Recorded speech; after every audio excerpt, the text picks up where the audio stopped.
Hello and welcome to this exclusive interview with the European Union Ambassador to Malawi, Her Excellency Sandra Paesen. Welcome to the interview. So nice to meet you, Joab, in person. And congratulations, you've clocked 1 year in Malawi. Indeed. We need to bring you a trophy or something. How has been your tour of duty so far? Anything that stands out since you've been around? Absolutely. I've learned to absolutely love Malawi and its culture. Malawi always is said it's the warm heart of Africa. We're very proud of that. Yes, and I thought, is this really true? Because it's easily said, the pearl, the warm heart, but it's true. I've really come to love Malawi and its people. Fantastic. And in terms of your work here, are there any things that stand out since you've been around? What I really notice is how big the European Union is in Malawi in terms of its development portfolio.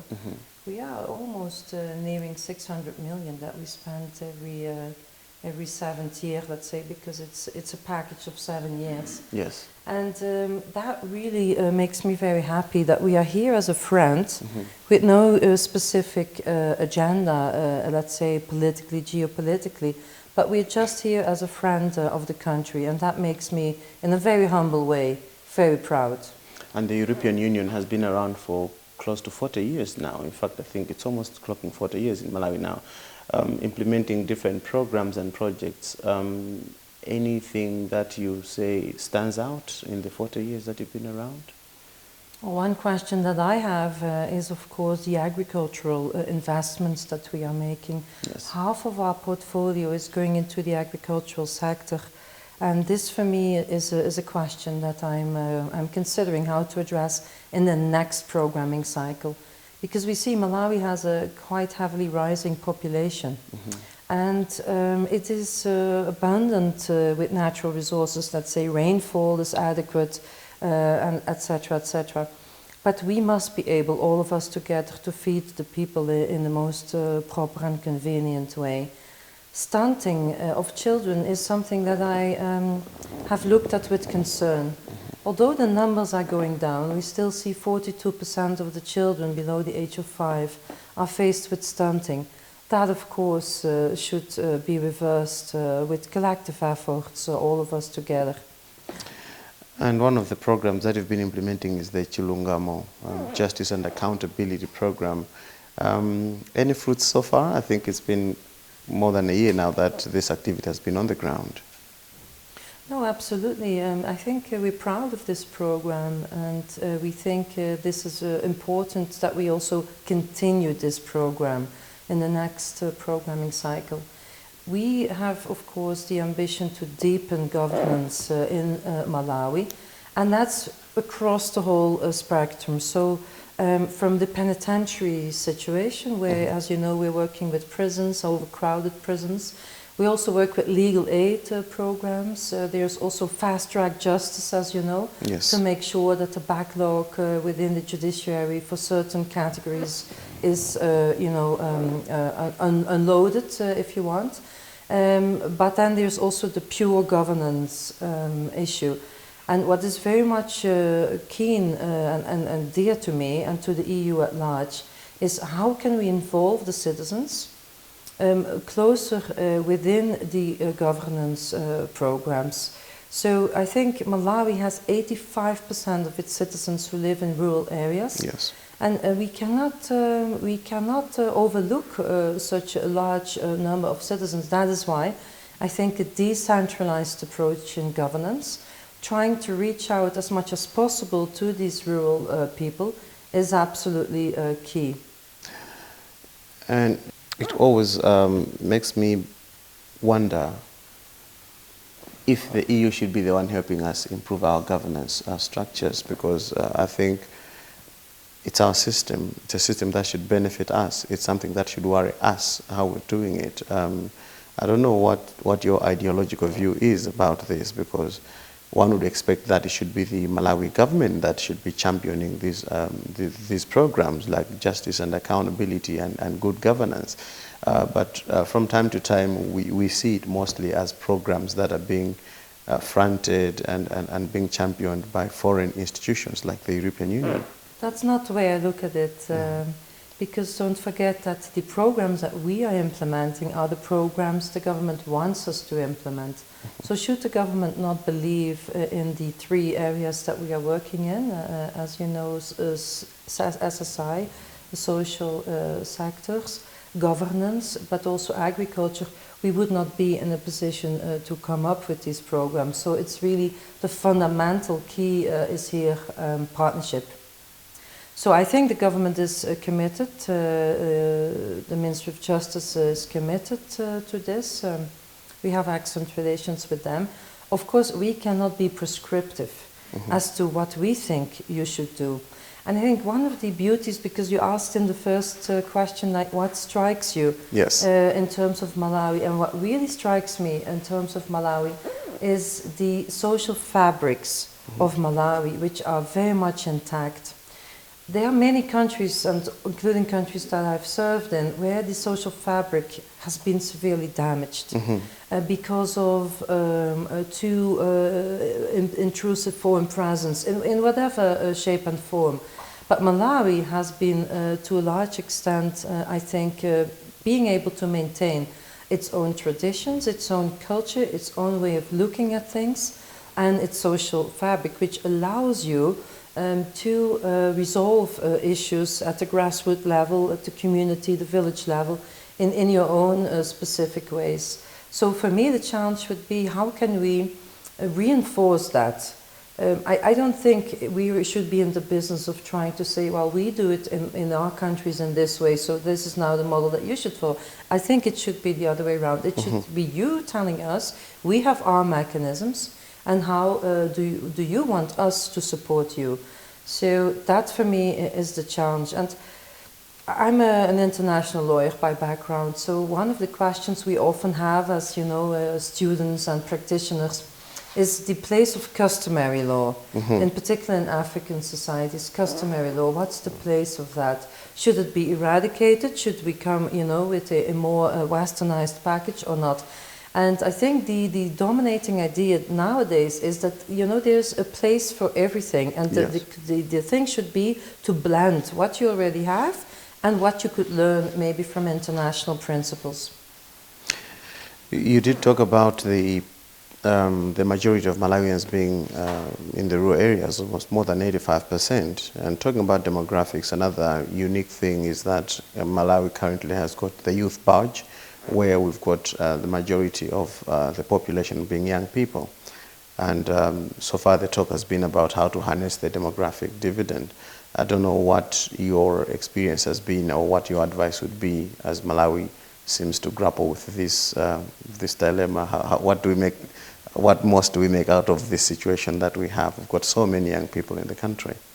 I think this is really the important question, the important challenge that is ahead of all of us. And indeed, for the European Union, job creation is becoming more and more dominant in the agenda.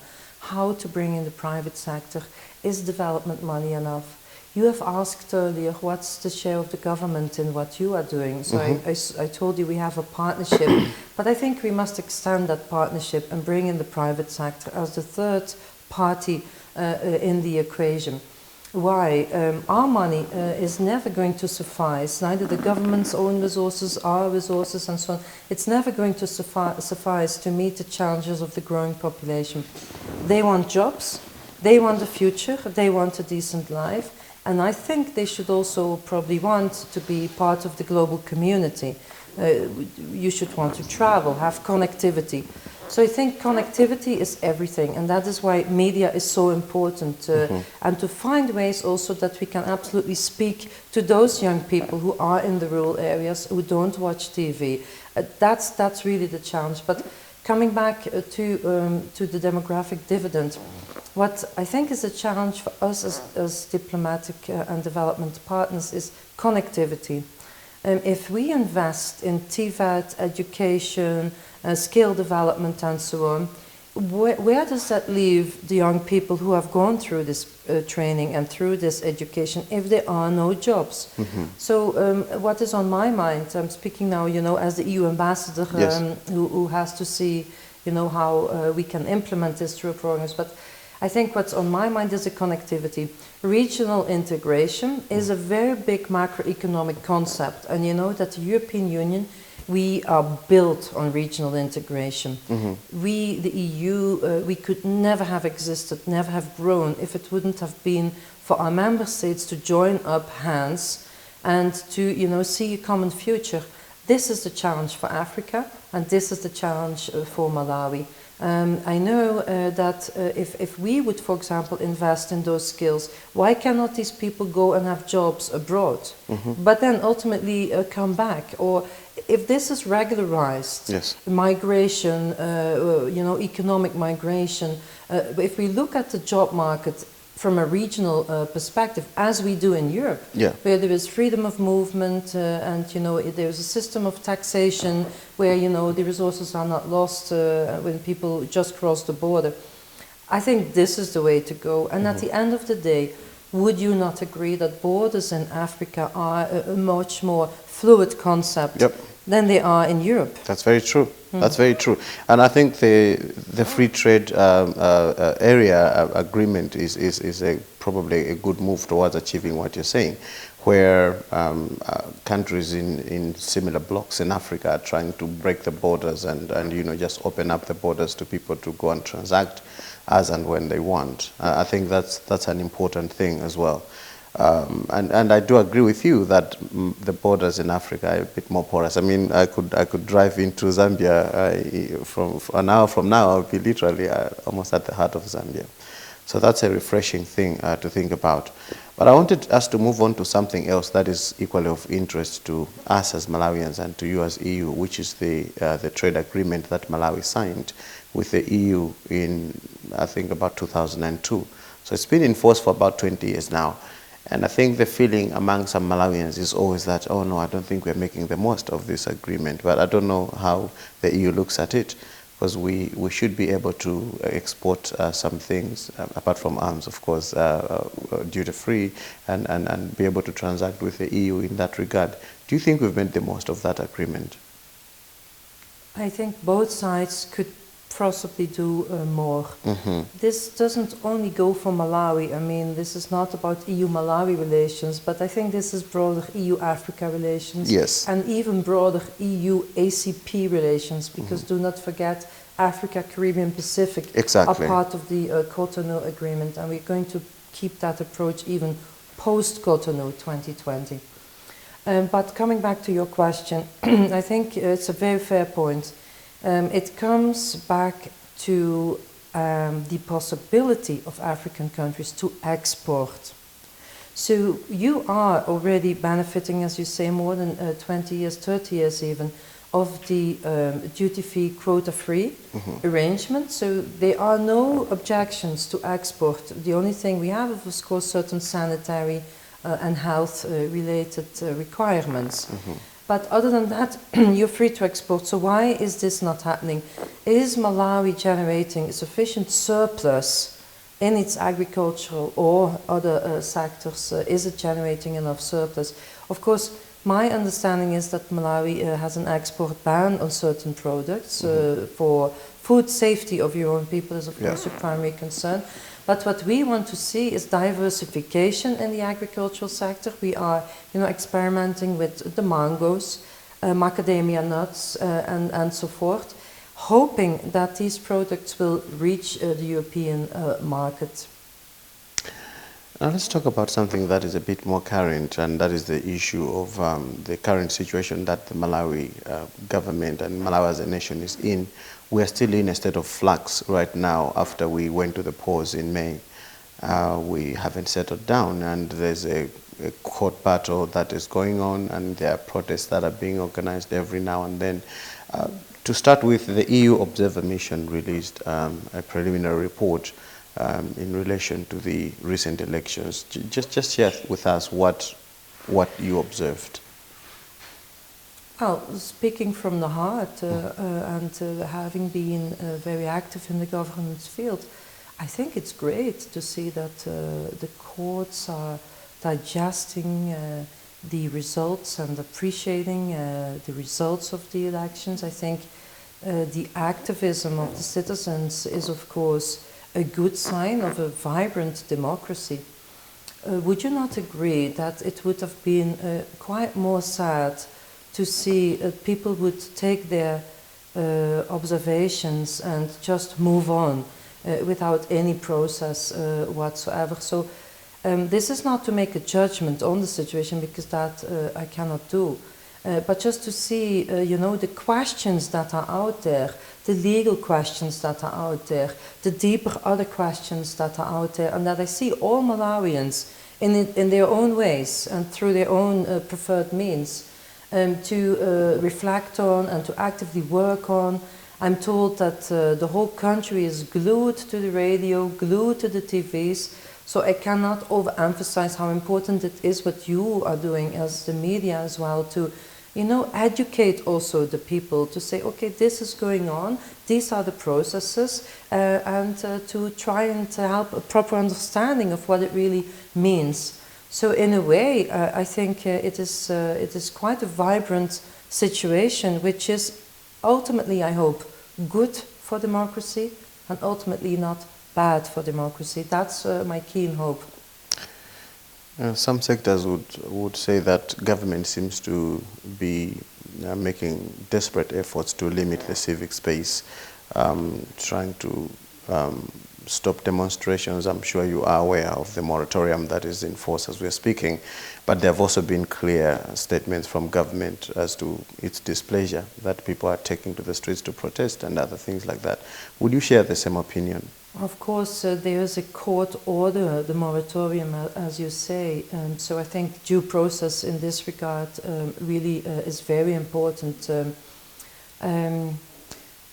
Curtailing the freedom of expression, curtailing the freedom of assembly is of course not something that we are observing. I must say that we would never stand for that as the EU, and neither would Malawi, because you are adhering to the Universal Rights Declaration and other international principles, which I know Malawi is adhering to. So I, on the other hand, see a kind of vibrant situation. You cannot, of course, expect neither one side or the other to remain completely passive when such things happen. So there's going to be action, reaction all the time. But that's part of the process. That's what makes, of course, the process vibrant. But the government has just issued a statement recently that it will not give permission for people to protest until the issues of violence during protests are addressed. And some people look at that as an affront to the freedom to express themselves, because primarily our understanding is that government doesn't even have the power or the right to give permission for people to protest. That's protected in the Constitution. Well, on the one hand, I think what we see here is the form of this statement. It was a press statement, so yes. I think we see that quite often. It was not a government executive order or something like this, which would have been a completely different scenario. A press statement it was. A court order it is. I think these are the tools that are in front of us. But the more fundamental question that you are asking is, are we entitled, as per our constitution, to demonstrate, to have freedom of speech? And the only thing I can say is that, yes, these articles are there and these freedoms are there. You know your constitution better than I do. And I think everyone has an interest and has a strong commitment to adhere to this. So I'm not very worried at the moment. This is an exclusive interview that we're having with the EU ambassador to Malawi, Her Excellency Sandra Paesen, and we want to move on to something still related to this, but more on what you as the EU are doing about what's happening in the country right now, because I think you enjoy a privilege that you've got a good relation with government and other development partners to Malawi. And I'm sure it should be in your interest to see that things are resolved as expeditiously as possible and that people settle down to business. What exactly is the EU doing currently? I think that's a very important question. What are we doing? Because I can well understand people who would prefer us to take up, public declarations every time when there is a new development, would feel frustrated and say, why is people being quiet whilst, as a matter of fact, the country is going through this process. But to those, I would like to say that diplomacy is the art of, confidence building with all parties and listening very carefully. Diplomacy is not the art of having opinions like a football commentator would every time the ball moves left and right. That's not what I'm paid to do. I'm paid to do, as you say, to preserve EU-Malawi relations. This includes relations with all institutions, all of them, and of course the citizens of Malawi. So what we are doing is we are talking to all sides, trying to understand what is their position and trying to take note of that and see how our instruments could possibly be used, but also our own, let's say, our own ideas. This is dialogue, and I think dialogue is always the best. But the question should not really be what we are doing as diplomatic partners, standing by Malawi in a broad manner. But the question is really, how can you, Malawians, move away from this situation? I am confident, very confident, having talked to all sides, that you are able to come out of this. This comes back to one of the first points I made. Mm-hmm. The social fabric, which is very intact in Malawi. You have your ways, you have your mechanisms to deal with problems, and they have always worked without any other party coming in and tell you what to do. And you are able to do it this time as well. Although, I have to admit, the challenge is rather great. The challenge is rather great when we see the kind of divisions in the country, which are ever deepening by the day. But at the same time, I'm also confident, and this is what I hear, that people want to talk. And no one that I've talked to wants to see the country, take a back route. No one. Everyone wants to move forward. There are, of course, issues, and here I feel quite strongly about them. Accountability issues, some of the legal issues, some of the reconciliation issues.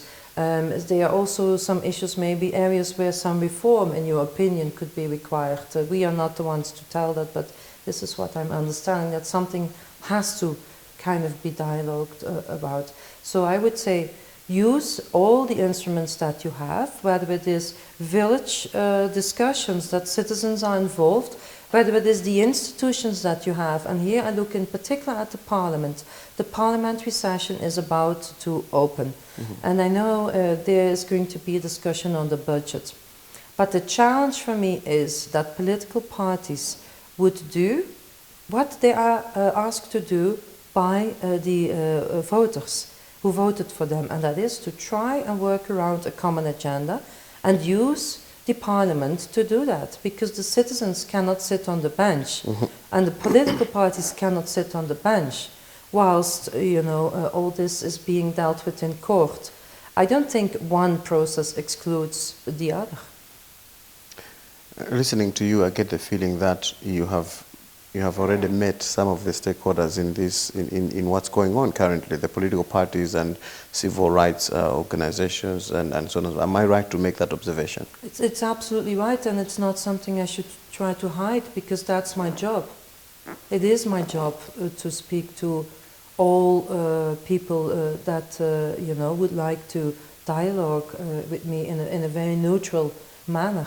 And your impression is that all of them are doing whatever it is that they're doing, they're all holding their side of the argument with good intentions for this country? I do have that conviction. That does not mean that there are not a degree of there's a degree of hurt in this country. That is what I'm feeling. The bottom line, when we take away self-interest, when we take away personal agendas, when we take away all that, but the bottom of this for me is that this is a country which has also not digested well its recent history. If you take South Africa, if you take Rwanda, 1994 was a very particular moment of a need to change, a need to move away from the past, and there were processes that were put in place where people would talk to each other, you know, in a spirit of reconciliation. So I think that is a step that Malawi possibly might have, you know, rushed, although there was a process, but was that process conclusive? I don't know. In fact, is that Malawi is a thriving democracy, nonetheless. And I do feel, everyone that I speak to, that they adhere to the law and have a strong belief in their constitution. And this is going to prevail. This spirit is going to prevail, I'm confident. One gets an eerie feeling that the issue of electoral law reforms that were championed by the EU and failed have come to haunt us. And I've seen the post-election discourse taking that turn to say, oh my goodness, we should have changed the laws. Maybe things would have been a bit different. And I know that the EU was quite passionate about that. Of course, some laws were tabled in Parliament and they were shot down. What do you make of all that? Well, it's a fair observation, and we have been observing the elections without exception in Malawi. You know, every election, so I think apart from one we have observed, the report is out there, you know, the recommendations. But after the report is issued and observations are made, and we always make them public, then they are yours. They're yours to work with. And I speak here for the citizens who have then the right to vote for parties that think would further that agenda. But I also look at the political parties who, of course, have the mandate through their elected members of parliament to either push this agenda or not. We cannot be in the business of then complaining that these recommendations were or were not implemented. We only try to do the best possible job, trying to help you as a friend. But what you do with this advice is really on your end of the bargain. The observations that you made in the past election about electoral irregularities and possibly failure to adhere to some procedures, has it affected in any way the relationship between the EU and the government of Malawi? Well, you can rest assured, of course, that we stand and continue to stand by these observations, and we also, in a very systematic manner, follow up on them. You will remember that in 2017, our Deputy Managing Director, Markussen, was here as an interim kind of point in time to say, it's now 2 years and a half after the elections. Where are you with the programs that we suggested? And in a very open manner. And I think we did see that after this visit, a lot of traction was created. And I think we must also be honest and say that it was the MAC chair who has done all the administrative reforms that were, I think, presented to her by the EUM. So surely there was a common reading of the situation. What failed was, of course, the legal reforms that we suggested, but again, this is completely out of our hands. Some people feel that people shouldn't be going out on the streets to protest because there's a court case that's going on, and we should give the courts the time to take due process and make sure that everything is finalized completely. And on the other hand, some people feel, no, you can't stifle people's voices. If people want to speak out, let them speak out. So there are those two different schools of thought. I don't know what your observation is of what's going on currently in the country.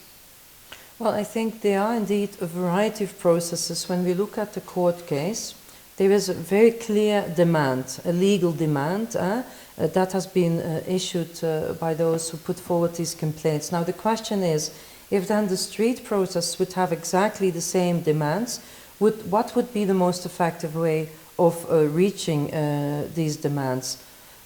What I think is that when citizens want to ventilate their concerns, and they do it within the margins of the law, that of course is within their rights.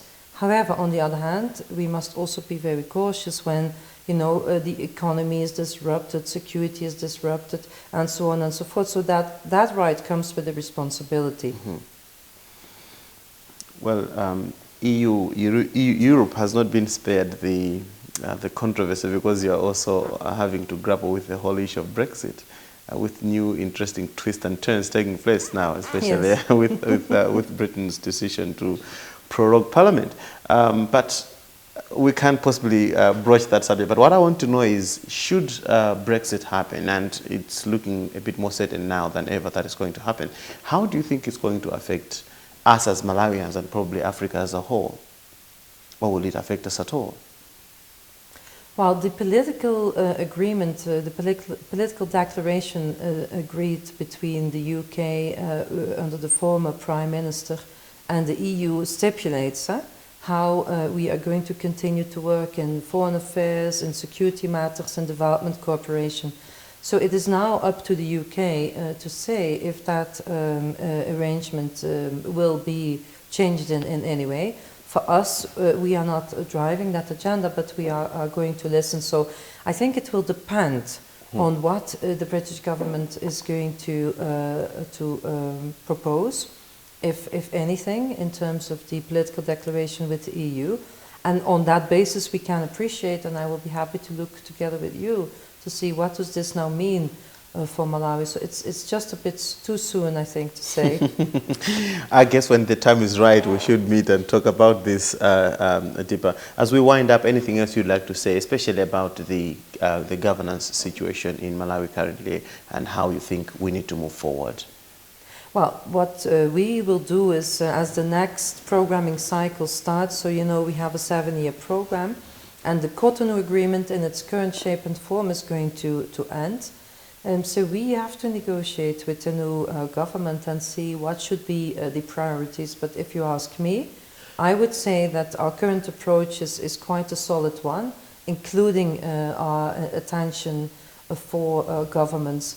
There can be, we always say, no peace without prosperity, but there can also be no peace and prosperity without a solid governance basis when, as I said, there is accountability, there's full participation of the citizens and so forth. So I think it really makes a package. Your Excellency, Sandra Paesen, it's been a pleasure talking to you. And the same, Joab. Thanks so much. Thank you very much. Thank you.